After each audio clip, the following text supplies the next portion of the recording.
You're listening to Two Guys Talking Wine with Michael Pinkus and Andre Prue. So we're focusing on 3 different grape varieties. Sagrantino, which is the local grape variety, which brings a thick tanning structure. You can manage the tannins somehow, but they will be there in the wine for sure.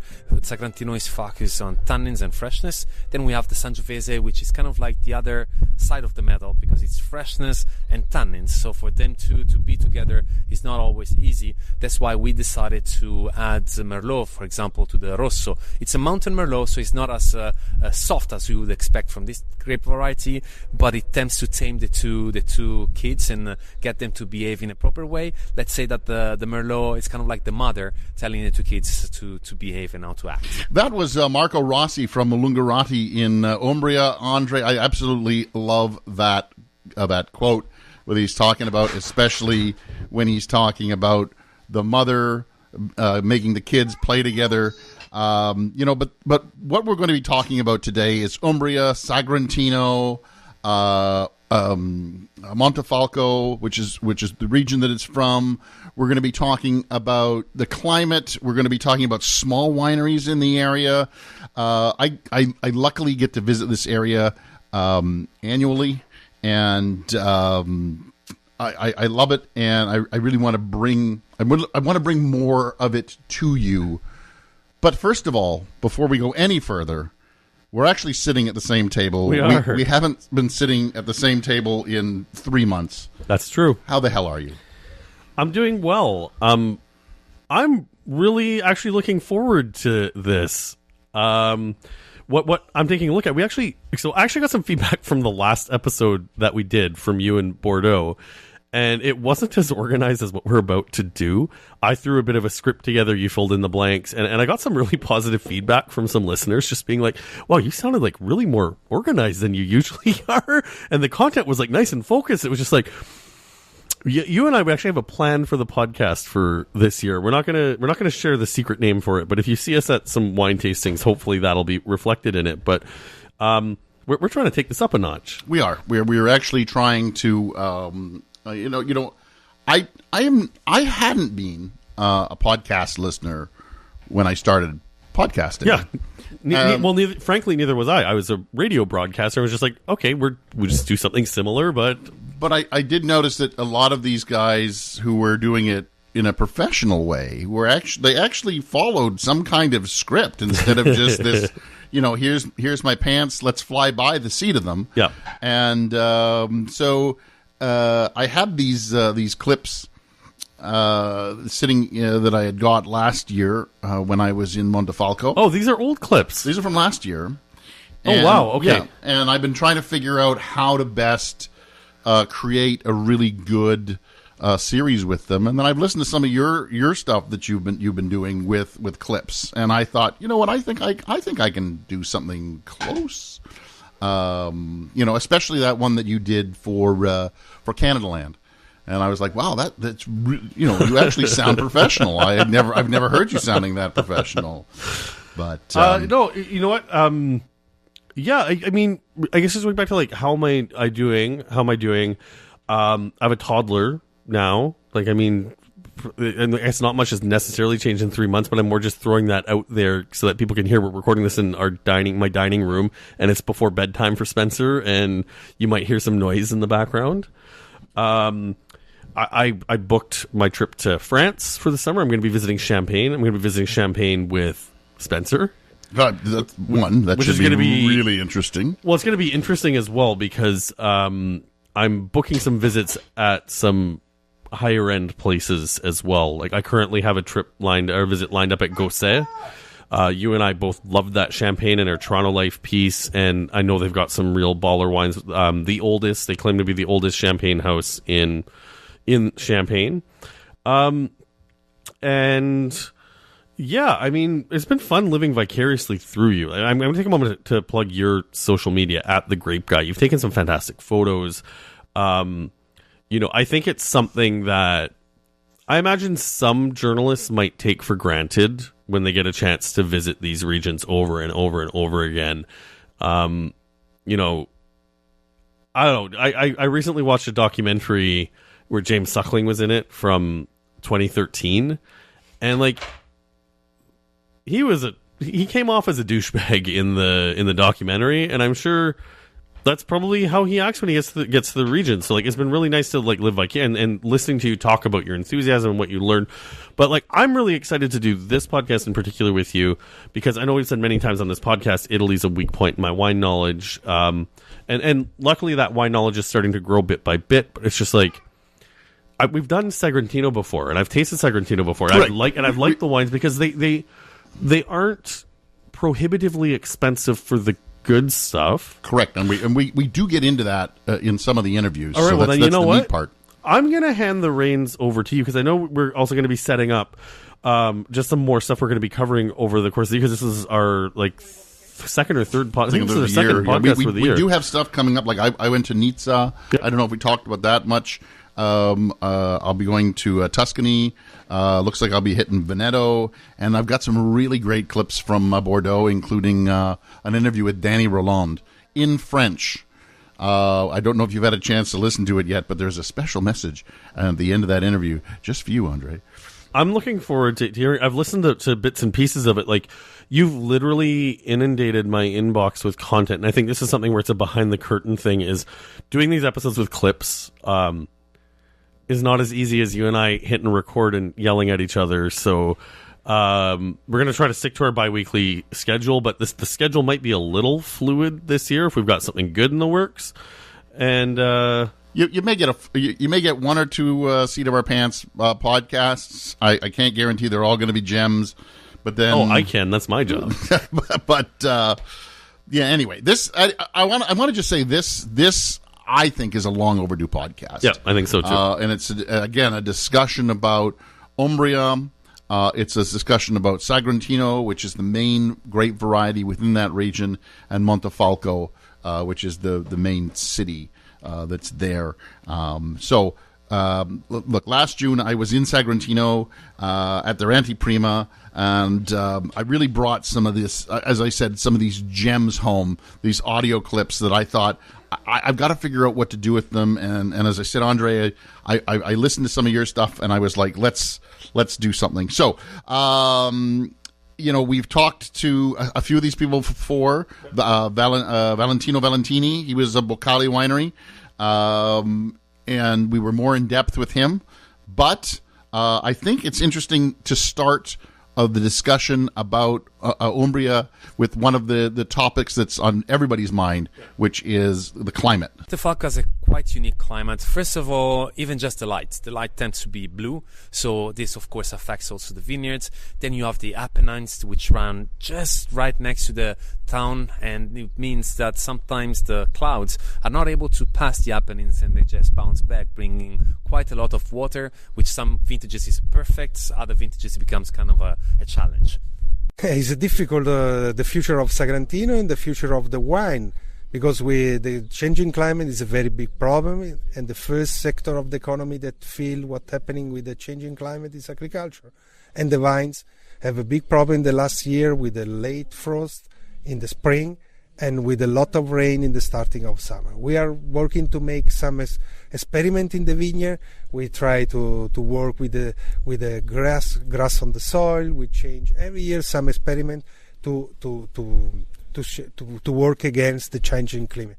So we had Marco Rossi. He was the first guy we heard earlier, also from Lungurati. And then we had with our good friend Valentino Valentini. I love that name. And he's from Boccali Winery. And they both talk, obviously, about, the difficulty with the climate. The first clip is about, what the climate is normally. And then Valentino talked about the difficulties they have these days with the changing climate. I guess the first question I have is what did he mean by blue light? Like, is it just, like, are we talking, because, when you're talking about morning and evening sunlight, like, it's yellow light, right? Like that's where the sun gets really yellow. But, like, what did he mean by that? So I have to be honest with you. He was always talking about this blue light, and I guess it's the way it gets filtered through the mountains. I wasn't never 100% sure what he was talking about, but it just sounded great that it's just blue light, right? So I'm like, ooh, yeah. I mean, the other part too that like I really love listening to people in vineyards talk about experimentation and like the levels of experimentation with everything that they're doing. Like I think one thing, you know, you and I, we try to not talk about the boring stuff, which is why I don't think we've ever talked to a barrel cooper on this podcast. Like, as interesting as barrels are, I'm not sure they're interesting to the listener. But one thing that is starting to creep up more and more when I'm talking to people all over the world are conversations about things like rootstock. And then, you know, listening to the clip roll about grasses and things like that is just conversations about cover crops are also things that I find really interesting as well, because you know, I think whether it's grapes or anything else, finding ways to keep the soils healthy and to make sure that they're able to continue producing whatever it is you have planted is so critically important these days. Well, what I really thought was interesting about Valentino talking there was that they change every year, right? It used to be that you would just and if you listen to Marco at the beginning, he tells you, you know, what the climate brings to the region. Mm-hmm. But what Valentino is now talking about is that every year something has got to change because they're trying to keep up with what is happening with the climate. And it's so interesting to hear that people aren't just sitting on their laurels knowing that, we're going to get sun, we're going to get rain. You just never know what you're going to get. And that, I think, is running the gamut of all regions of the world through climate change. It's not just Umbria, it's not just Tuscany, it's not just Bordeaux or Niagara. It's all over the place. Is that every year brings a new set of challenges to each wine region, and a lot of them, some of them have never seen before. Well, I think it's something that, like, I've really reflected on, having done this podcast with you as long as possible and becoming a wine producer as well, is, you know, even if we reflect on the good vintages or the hot vintages in Niagara and the cool vintages in Niagara, no two are completely identical. The best producers in Niagara and in the world are not the people who are trying to mitigate, if that's the right word, like trying to build a safety net against the unpredictability of Mother Nature, but it's the ones who are able to roll with it. And I think what we're seeing more and more, and you know, this is not a climate change good bad blah blah blah. I like that conversation is so far over as far as I'm concerned. But like, the reality is, the variances from season to season are so much different than they ever have been. Last year in Hamilton, in downtown Hamilton, I didn't have to pull my shovel or my sidewalk salt out once. It was dry, it was temperate. It was, to me, a perfect winter. And here we are the second week of February recording this, and we're about to get 30 centimeters of snow over the course of a week. And I haven't seen snow for a while. I was kind of shocked by it. Rub it in. But I mean, it's just like, I don't know. For me, I do think that we have a way to set ourselves up for making sure the wine industry can thrive in spite of the unpredictability of it. And I think we're really starting to see the foundations of it, like in Niagara for one, like just being close to it, but around the world. So it's cool to hear that people are still experimenting, and I love seeing like where those experiments are going to be going, because this target's going to keep getting smaller and smaller for the moving target for the unpredictability of nature. And you know, there's one quote or one topic that keeps coming back to me. We had Craig McDonald on, and he said Niagara is good for three in a decade. We're good for 3 crappy vintages. We're good for 3, kind of medium vintages, and we're good for 3 great vintages. And then you got that, 10th vintage, which is a wild card as far as it goes. Okay, but that's coming from someone whose reputation is hung on making red shale Cabernet Franc, Trius Red, Trius Grand Red. I'm starting to think more and more back to our interview with Len Panicetti, where he said that you were sick of running a vine hospital. And I would argue that in Niagara, we have challenging vintages, and we have hot vintages, we have cool vintages. But if you have the right things planted, you're going to get great wine every year. And I am working on a project having to do with Cabernet Sauvignon in Niagara, and I want to take this approach objectively because you and I have strong opinions about Cabernet Sauvignon that's come out on this podcast. But, you know, as someone who's running a wine company focused on Pinot Noir and Chardonnay, those, in spite of how hard it is to grow Pinot Noir here, because spending more time with growers and listening to the way that growers feel about Pinot Noir has been quite eye-opening. But we have the right, we're getting a focus on the right grapes for this climate that regardless of the vintage, I think we might see those attitudes disappear of 10, 3 bad, 3 good, 3 mediocre, 1 wild card, and just having challenging, not so challenging, fantastic, and the wild card.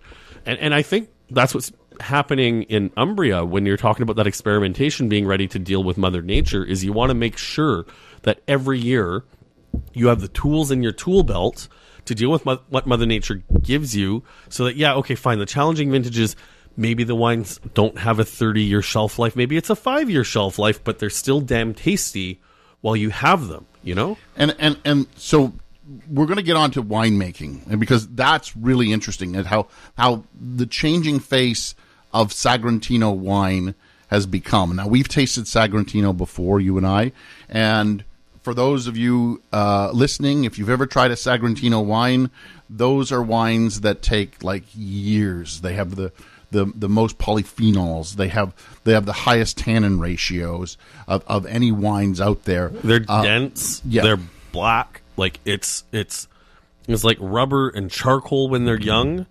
But I do remember digging them. I think if we're talking about tannin, they're not as tannic as some of the more difficult wines from Abruzzo. Try doing 30 of them in a row. Those things are there.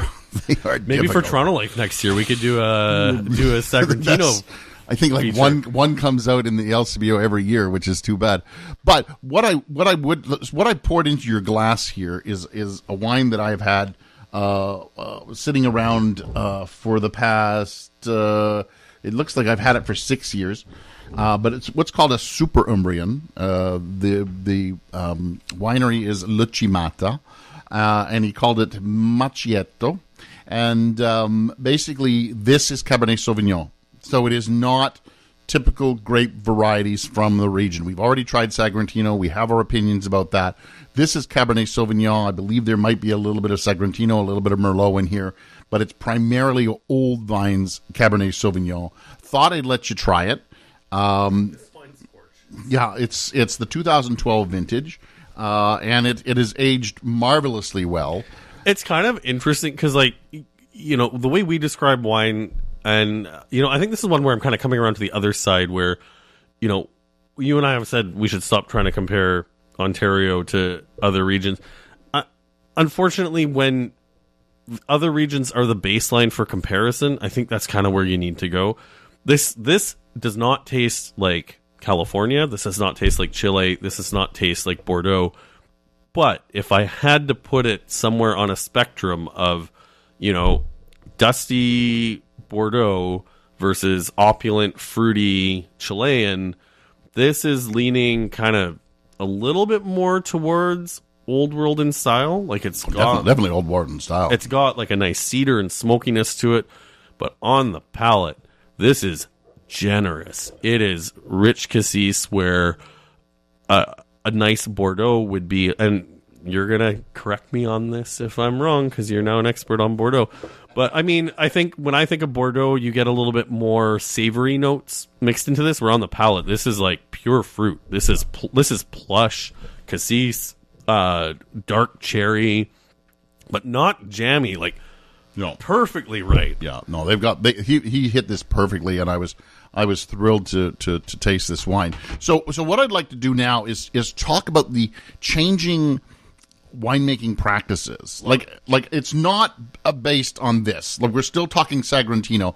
I just wanted to bring something that wasn't Sagrantino. We've already tasted Sagrantino on the podcast. We didn't have to taste Sagrantino, but to listen to what they're doing to make Sagrantino not a wine that will age, but to let consumers drink it earlier is pretty interesting. The DOCG and the DOC of Montefalco are quite strict in order to try to keep the quality really, really high. So you have dedicated vineyard to the DOCG and dedicated vineyard to the DOC. So even before the vintage, you need to decide if you're going to go in one direction or the other. So there is no way that during harvest you're going to be changing from, like, for example, the Sagrantino DOCG to get those Sagrantino grapes to become, at a certain point, the Montefalco Rosso. This is something that's not allowed. So you have to declare what your vintage is going to be, or what those grapes are going to be, even before you start really growing them. I think that's reasonable. I know, like you said, you were just in Bordeaux. One of the things I like about Saint-Emilion in particular is you have a little bit of leeway. Like, obviously you have the geographic lottery system that is the Grand Cru Class A system, but you and I, we could buy a parcel of land in Saint-Emilion and make Grand Cru wine. They have a set level of rules. It pertains to the amount of fruit per hectare, the amount of juice you get per hectare, the amount of sugar in there. I'm a fan of making those declarations prior to the vintage starting, because it means for the people who are willing to do the work and people who are willing to shore the risk to be like, you know what? I'm cropping down to 1.5, 2 tons an acre because that's my plan, and I want to make wine of this quality, even if Mother Nature gives me an amazing season. Because you do have producers who could crop to 4 or 5 tons an acre, but Mother Nature has decided to literally rain on your parade. You only get 2 tons per acre. I don't think you should get to declare your wine at top of the DOCG pyramid if you didn't declare it at the beginning, because you didn't make the decision to crop down. Mother Nature did. Mother Nature did. So, I know it's politics and it's marketing when it comes to DOCG, but I think having a system in place that forces your growers to farm to a higher standard is nothing but good for a region's reputation, and frankly should be good for the economics of the region too. But I did find it very interesting that you declare it before anything happens. Yeah. Before the sun starts shining in May, you got to go, that's where we're making DOC, that's where we're making DOCG, and you're declaring it. I thought that was super interesting. I think that's fantastic, and it makes a lot of sense. Sagrantino grape, that is original grape, is unique grape that grow up only in Montefalco and 4 small towns around Montefalco, and we would like to give less taste of the wood to make more original Sagrantino. And I think the taste is good. We need more time for the milk oxygenation in the barrel, so we keep. In the past, we had one year, 14 months of aging in barrel, in small barrel, in barrique. Now we have 2 years of aging in barrel, but we have more original Sagrantino, so we are happy of the experiment. So, of course, Valentino Valentini, as many times as I can say that name, I want to do it. It's just so quintessentially Italian. But I met Valentino 4 or 5 years ago when I first started going. And what I love about A Montefalco, which is the event, is that it's not just about going to taste the wine. They set out a few days where you also go to visit the wineries. So you meet the people. And Valentino, we've had him on the podcast. We talked to him. And one of the things that he did was he said, I want to get rid of all of that parkerization, all of that wood that's in there, but I can't do it right away. I have to do it slowly or I'm going to lose customers because they're used to it. And I also want to see what's going to happen. So over the course of 4 or 5 years, he removed 20% of new wood, 20% the next year, 20%, and everything became in big barrels. And it's amazing talking to winemakers there. They're all getting away from the small barrels, the barrique, and moving into the large wood so they get less oak flavor and more of the fruit. Because Sagrantino does have such great fruit, and it's hidden behind a lot of wood. And the interesting part of the DOC and the rules is it doesn't specify the size of the wood. It just says you got to keep it in wood. And if you can, make the wine have a limited amount of wood by making it into bigger barrels, so there's more wine, less wood ratio, I think it's better for the wine region and better for the wines. Well, I think what I've seen, seeing this de-Parkerization, man, there's so much that we can say about that. One, it's been fascinating as someone who's gone from legacy media to now working for a couple of independent media outlets to see the influence that mass media has had on society as a whole, like to see that wane. And I think it's actually to the benefit of society. Like even as an elder millennial, like I grew up in an age, and Michael, as you did, we grew up in an age where there were like 3 or 4 sitcoms that were on, and we all had to sit around the TV on Thursday or Friday, and Wednesday, when the VCR was invented, okay, fine, we could watch it, but we still had to fast forward through the commercials. But everyone around the water cooler was talking about the same thing. And the thing is, you're telling me about audiobooks and stuff that you're listening to that, is so not in my zeitgeist, and vice versa. And I think it's better. I think what's going to be fascinating to see is, I don't think we're ever going to see another Robert Parker again. That's have a critic that's going to have that much influence on the global market in terms of winemaking styles. But it's almost like, people are like slowly waking up and realizing that, like, we can make wines that are really reflective of the region, and the barrel that they're stored in is not the wines reflective of the region. And the thing is, I think we're going to have some regions that will use a little bit more wood and some that use less wood, and it's going to be correct to that region. But the other thing is, like, the taste. I know I'm on a bit of like a weird tangent here, but like, it's going to be cool to see, like, whether this is a needle that stops or whatnot, because people's tastes are changing, and who knows, like, maybe down the road people start really digging vanilla again, and we'll see more barrels come in the future. I don't know. I think fruit is king. I do too. I hope so, because I think people are tired of drinking Chateau 2x4. Oh God, when did we get to a point where you and I are fully in agreement on this? And like, I think also from like a winemaking standpoint as well, buying new barrels every year is expensive, and old barrels do great stuff to wine. I didn't buy my first barrel for ADX until last year, the 2022 vintage. We've been using 2nd, 3rd, 4th, 5th fill barrels. You know what? I still have all my original barrels, so some are like 6th, 7th, 8th fill barrels. I think the old barrels are making more interesting wines than the new barrels. The only problem is you need new barrels to make 2nd, 3rd, 4th barrels.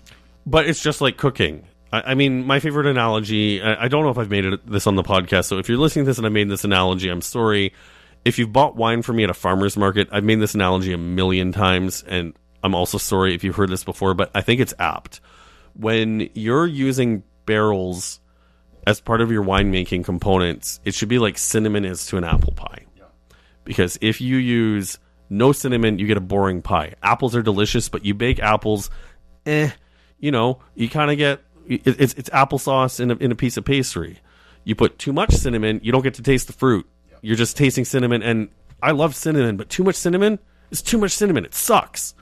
You got to get that right amount of cinnamon. And then here's the thing where the consumer's going to have a bit of a say in it. Some people might think 2 pinches of cinnamon is better than 1 pinch. And, and that is a moving target where like a pie with 1 pinch of cinnamon will be great. But, if you get someone who makes a really great crust, maybe 2 pinches of cinnamon is better there. And it's just exciting. It's exciting to see the changes. Yeah, it's really interesting. Sagrantino is known worldwide to be the tannic grape variety, even more than tannant. This, of course, from a marketing point of view, in an era where consumers do not really want to focus on the tannins, but on the freshness, it becomes a big challenge. We personally love tannins, but our vision is that if we work properly in the vineyard, we're able to bring tannins that will be just structure to the wine. They will be at the service of the wine, at the service of the pleasure of drinking that wine. So they will be chewable. So you're Marco again. I loved interviewing him because he got right to the point every time about what from climate to grape varieties to now the winemaking practice. You really get the focus of what Sagrantino is trying to do, what Umbria is trying to do, what Montefalco is trying to do with Sagrantino. They understand that tannins are important, but they also understand that the fruit is important. They're understanding that the wine has got to change. They understand that a market that only wants to buy so many of your wines because they have to wait 30 years to drink them, you're running out of market at some point.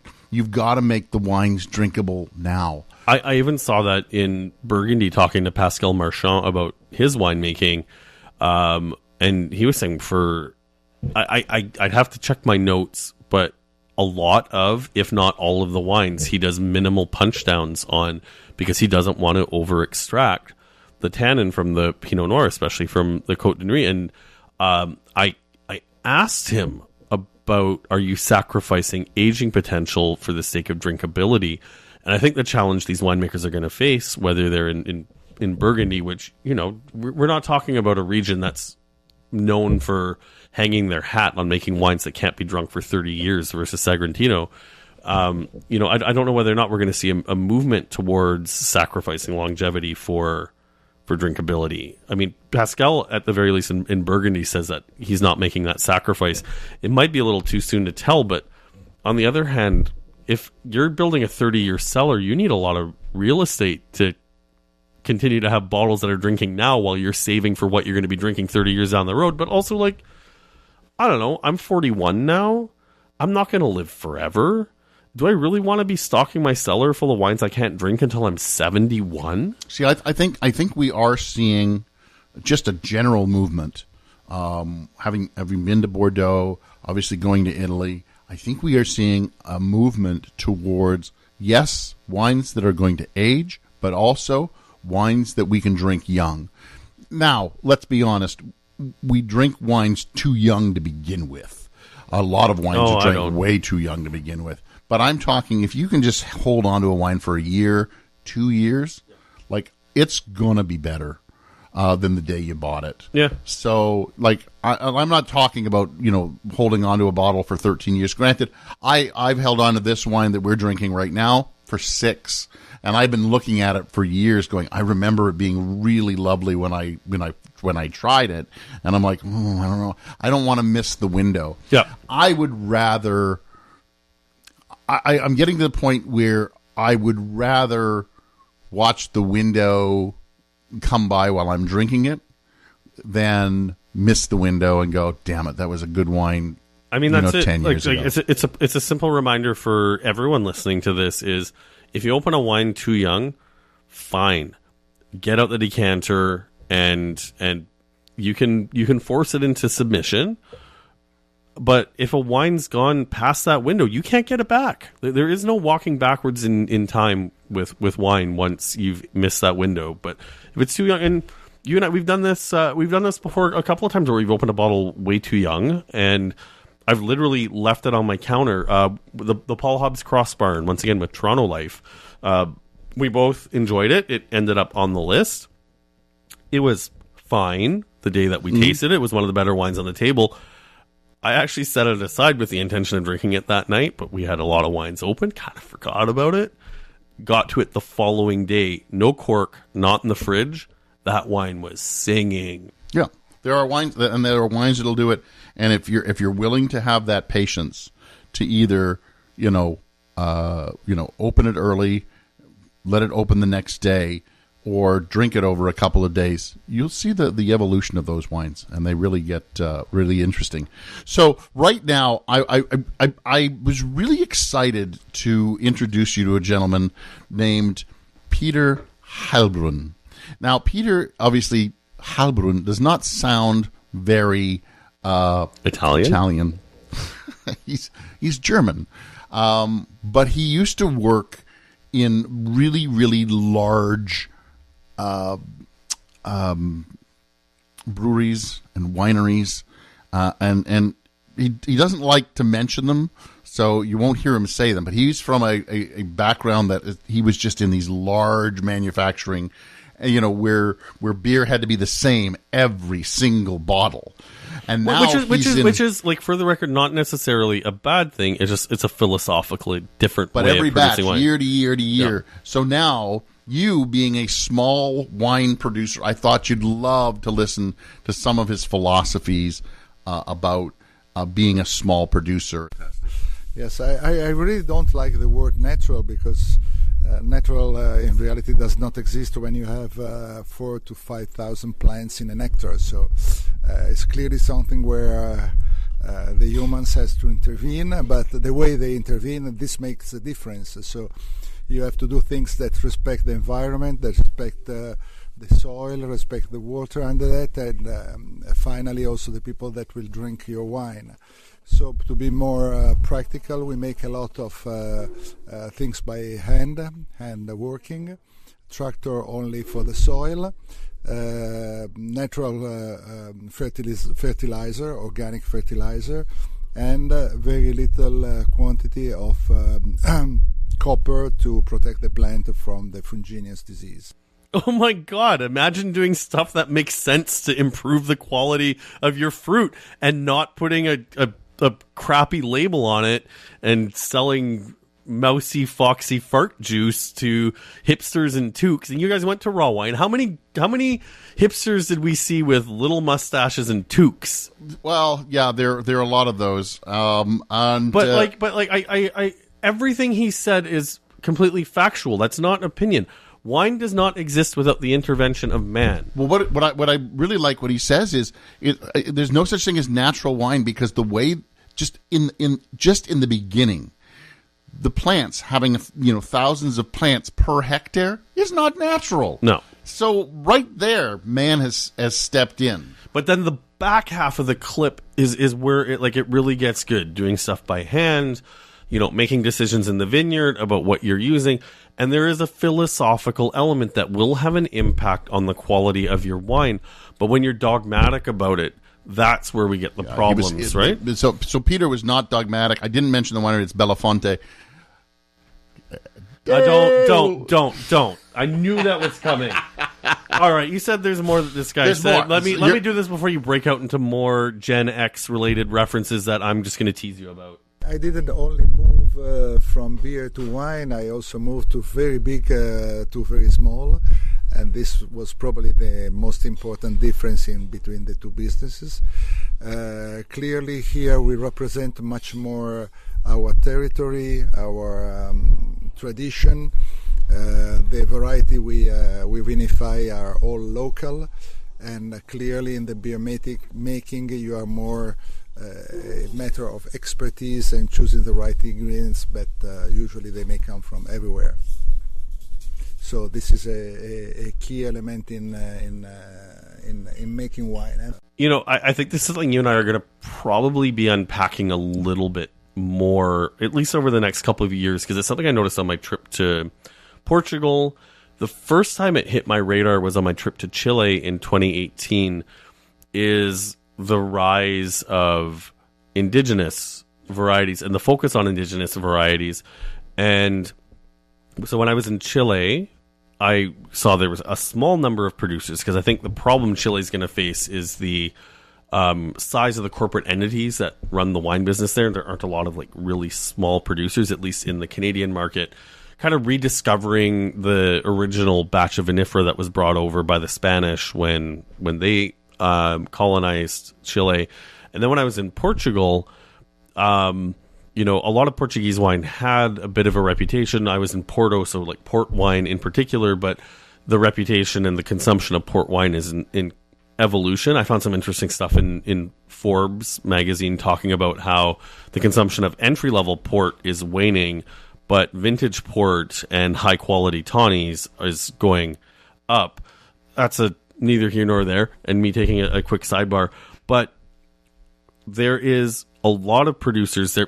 There are a lot of producers in Portugal right now who are focusing on indigenous varieties, and I think there's almost a bit of a battle taking place, because Anya and I, we got our hands on a bottle of wine, and we saw it in a couple places where French varieties have worked their way into Portugal, and I think it's because the locals are trying to improve the reputation of their domestic wine. And you and I both know, and everyone listening to this who knows wine, Portugal is one of the last parts of the LCBO where you can get really great quality, for not very expensive.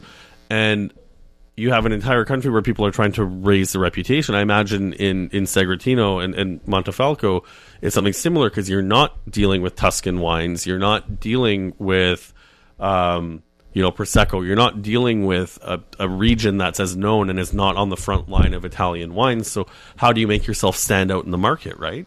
Yeah, and I don't want to step on Giampaolo, so I won't, because this isn't Giampaolo, but it's like the last piece of the puzzle that I have for you.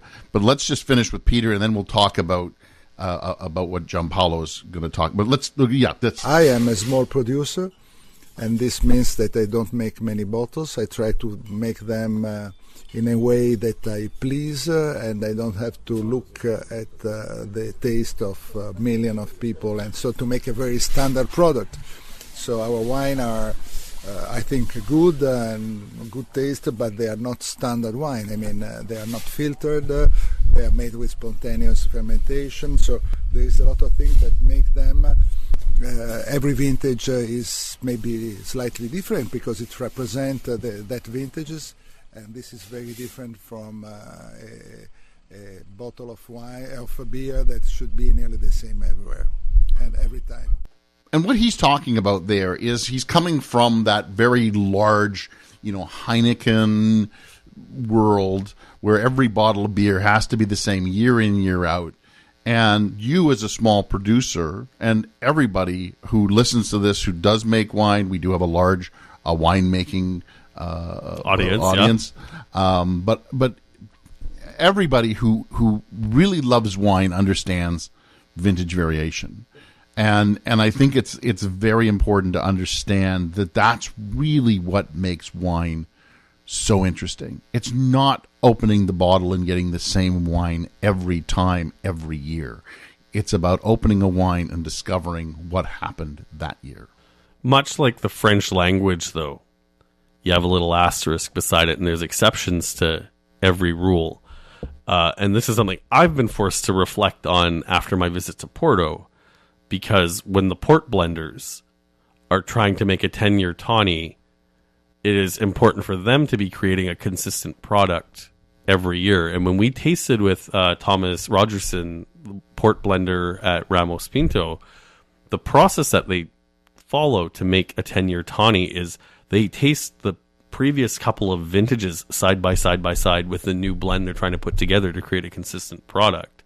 And I find that interesting because of, like, we're not talking about making the Snoop Dogg wine or Yellowtail where it's factory made, but you're talking about a premium wine region trying to make a premium wine to a consistent standard every year. And I've been really thinking about that, and it's thrown my head for a bit of a loop, because I'm about to go to Champagne, where some of the most respected champagne brands in the world, Krug, Dom Perignon, Cristal, are trying to do just that, create a consistent product every year. So if I buy a bottle of Krug this year, and I buy a bottle of Krug 2 years from now, which are from different vintages and different grapes, or a blend of, it's going to be a consistent product for the consumer. So but that's an interesting way to look at that as well. But that depends, right? Like if you're buying vintage Krug, then you expect some vintage variation. And that's it. If you're buying non-vintage, then they have the effort, they have the way to blend to make it the same. I think they can back blend. They can. This is why I said there was an asterisk. Yeah, an asterisk beside it is one thing. I'm not going to be obtuse and debate with you that vintage variation is one of the things that makes wine the greatest thing on the planet. Why you and I do this. Vintage variation is why we do this. Is to know that in a region like Montefalco or Burgundy or Niagara, whether it's a 2021, a 20, or a 2019, we're going to be able to find good wines regardless of the vintage. But, I just want to make sure that we're not speaking in absolutes, that like vintage variation good and blends bad, because without a doubt, I get it, but anything that you're going to shove a vintage date on is going to be different year to year. Yep, 100%. What you were talking about were things that were non-vintage. And you can you do a lot of back blending to make sure. And this is the other asterisk, is when we're talking about good producers, because there are the Coca-Cola wine producers of the world that are making Yellowtail, Bodacious, talking about Chile, like the entry-level Conchitoro. These are people that want their wine to taste the same year in and year out, because that's what their consumers want. Once people learn to love wine and really love wine, you embrace the vintage variation, and it's exciting. Not exciting. Yeah. Not exciting. Those become not so exciting. Yeah, okay. I think vintage variation's exciting. Yeah, vintage variation is always exciting. So now we're gonna listen to Giampaolo Tabarini. I love this guy. He's a little bit out there, but he's gonna tell you about the future of Sagrantino. Future for Montefalco is a good future. In general, for Umbria, is going to be a great future because, as I told many times, it's not because we're great, it's not because we're beautiful, it's just because we are underrated. Think a moment to what happened to all the other territory of the peninsula. Piedmont. Price point, rise up, double, triple compared to 5 years ago. Same in Tuscany, same in Etna. I do remember 5 years ago, 7 years ago, which was price points of certain wines. Today, they're not affordable anymore as it was 5-7 years ago. This is not happening in Umbria. Price point of Umbrian wine, it's always the same of 5-7 years ago. But in terms of quality, wines improve a lot. So we become 300% times better than in the past. There's a quality with the same price point. So we are underrated.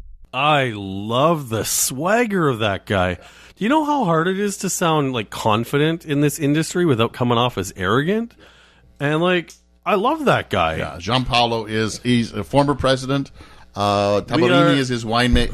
He's an innovator like you wouldn't believe, and his single vineyard stuff is fantastic. Are underrated. We are underrated, and I mean that's at the same price point. They're making better wines, same price point as they've always made. And that's I mean that's it. Is like you and I are looking for the bargains. Yeah. And you know, I found some in Portugal. You've clearly found some in Montefalco, and like that's why we do the podcast. Is like as much as I dig, and I know especially when we dig into Bordeaux somewhere, we're going to be talking about the economics that come with the wine industry.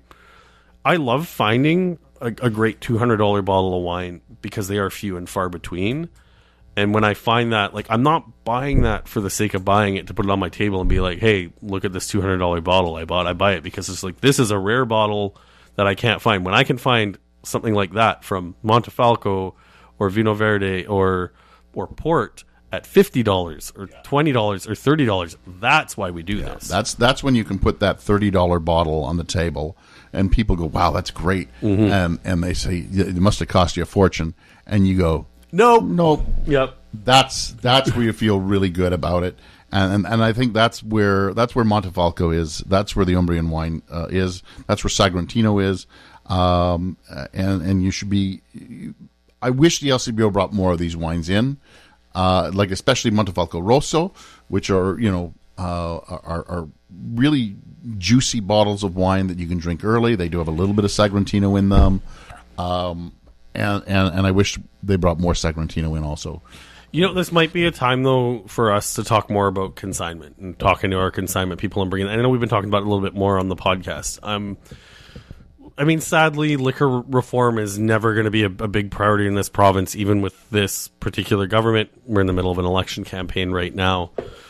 But just more of a stark reminder that the LCBO and the current government is not serving the public. You know, I have to be honest. I was the first time in a long time I wandered into a Costco and there was beer on the shelf. It was really weird to see that. But it's still the same model as the corner store one. So like, it's only stuff you can get at the LCBO. So it's not like we're ever going to see the Kirkland. Kirkland beer there, and some of those Kirkland wines are pretty good. I love the Kirkland champagne. I heard the Kirkland champagne is great. Yeah, especially at the price, man.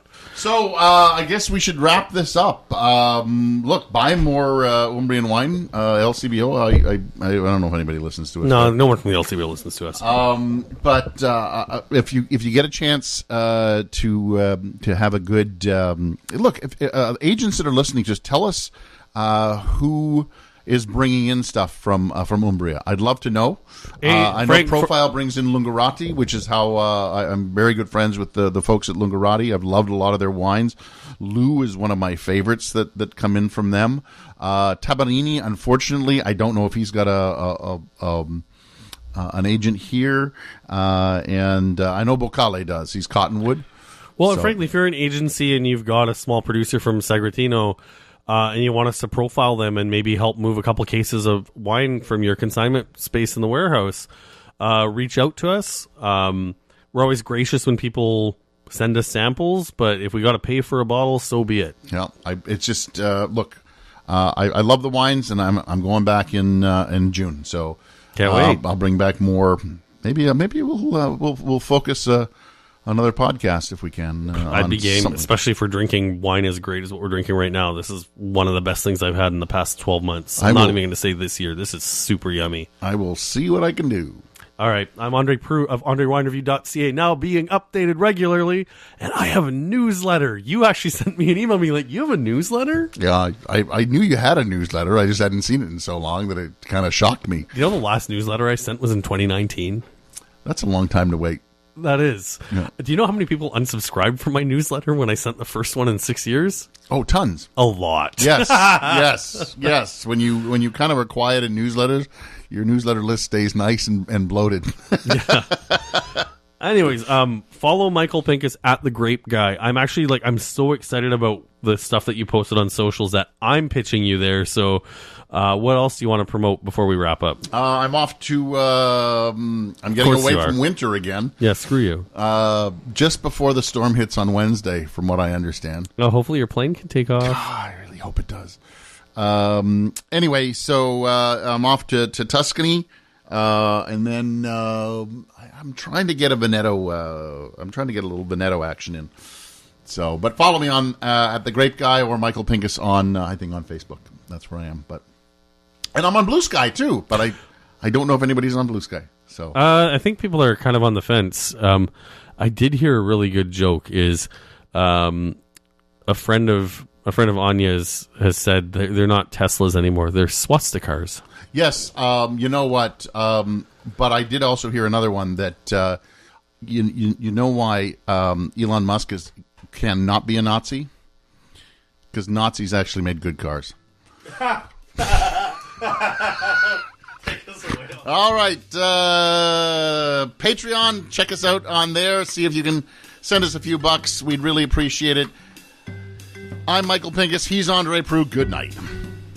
Thanks for listening. Please subscribe to Two Guys Talking Wine on iTunes. Two Guys Talking Wine is produced by Adam Duran and Ken Little.